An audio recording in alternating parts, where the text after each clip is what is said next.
জালিমের বিরুদ্ধে ইমানি চেতনা জাগ্রত হোক। যে দোকানে থাকবে কোক সে দোকান বয়কট হোক।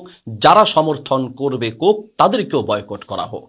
আসসালামু আলাইকুম ওয়া রাহমাতুল্লাহ। ওয়া তাআওয়ানু আলাল বিররি ওয়াত তাকওয়া ওয়া লা তাআওয়ানু আলাল ইসমি ওয়াল উদওয়ান। সূরা মাইদার 2 নং আয়াতে আল্লাহ তাআলা বলেন, নেকির কাজে একে অপরকে সহযোগিতা করো। কোনো অন্যায়, পাপ, সীমালঙ্ঘন বা শত্রুতার কাজে একে অপরকে সহযোগিতা করো না। একজন মুসলিম হিসেবে আপনি কখনোই কোনো জালিমকে আমরা সহযোগিতা করতে পারি না।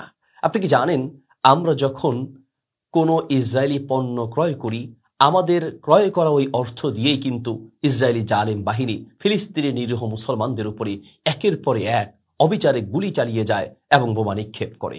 কাজে আপনি ইসলাম বিদ্বেষীদের এই পণ্য ক্রয় করার অর্থই হচ্ছে আপনি জালিমকে সহযোগিতা করলেন এবং মাজলুমের বিরুদ্ধে দাঁড়ালেন।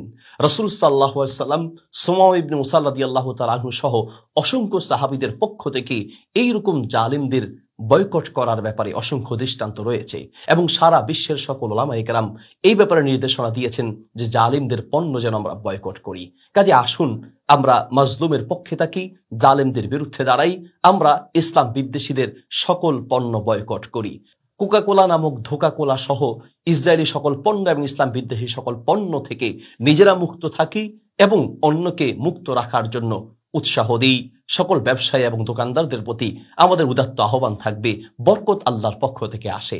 আসুন সামান্য কয় টাকা লাভের আশায় মাজলুমের বিরুদ্ধে না গিয়ে, জালেমের পক্ষে না গিয়ে, আসুন আমরা এই সকল জালিম এবং ইসলাম বিদ্বেষীদের পণ্যগুলোকে বয়কট করি, একে অন্যকে উৎসাহ প্রদান করি।